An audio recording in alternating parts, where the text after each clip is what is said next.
Hello everyone, this is lecture 66 of Principle of the Electric Circuits. Based on the previous lecture, we will discuss the average value of the instantaneous power, that is average power. It's the first expression of instantaneous power we derived in lecture 65. That is to say, for any one-port network, its absorbed instantaneous power is equal to a constant value plus a reversible value. Here, we assume that the voltage leads the current angle phi.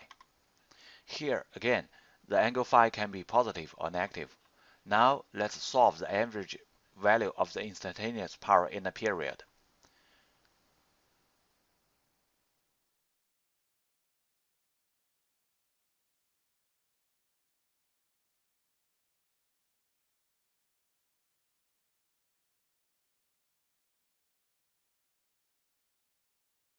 We know that for the sinusoids, the integral during a period is 0. So the integral from 0 to capital T must be 0 for double frequency cosine. So this item is 0. And this one is a constant value. So we know the average value of the instantaneous power is equal to Ui cosine phi,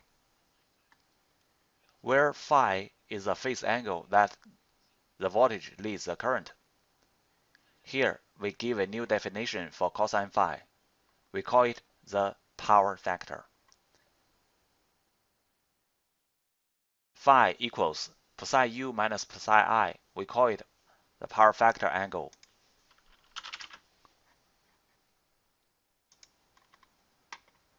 For such a network containing RLC and dependent sources, according to the conclusions we got in the analysis of SSS, it can be equivalent to a serial connection of a resistance and a reactance. This is an impedance triangle. And as we said in previous discussion, the impedance triangle is similar to the voltage triangle, that is. And we also know that in such a model, the voltage and the current of the resistor are in phase.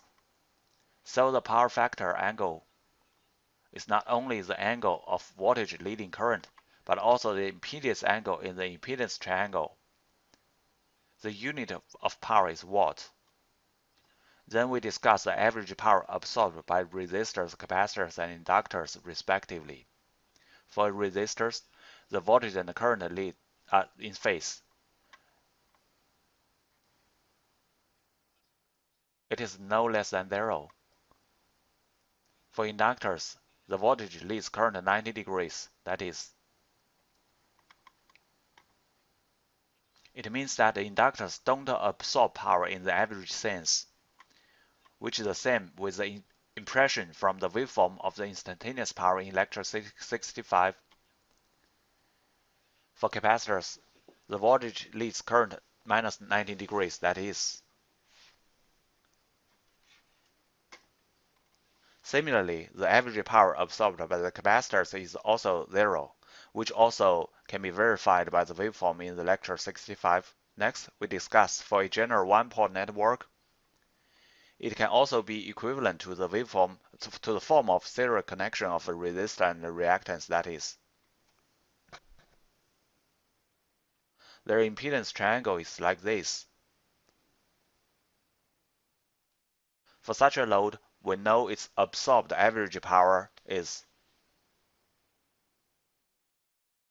the effective value of the voltage is the multiplication of the modulus of impedance and the effective value of the current. So we have this. We continue to observe the impedance triangle. We found that the modulus of Z times cosine phi is R. That is to say, for such a general one-port network, its absorbed average power is equal to. It means that the average power consumed only on the resistor. People used electric energy mainly for lighting or heating in the early stage, and the main element used for lighting or heating is the resistor. So people are accustomed to call the power consumed on the resistor the active power. That is to say, it really plays a role. It can be proved that the sum of the active power absorbed by all elements is zero in a circuit. That is a conservation of the active power. Next, we discuss the power factor again carefully. In general, the power factor is a value between 0 and 1.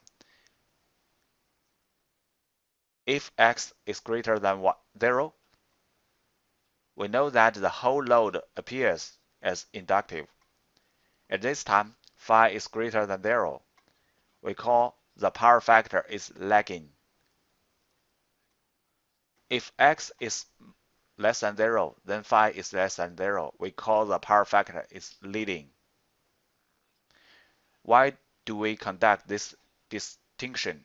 Because the cosine phi for calculating the average power is always positive when phi changes from minus 90 degrees to 90 degrees. It cannot reflect the characteristic of whether x is greater than or less than 0. So we need to use two nums to distinguish which is lagging and which is leading. You must remember here lag refers to the current lags voltage and the lead refers to the current leads voltage.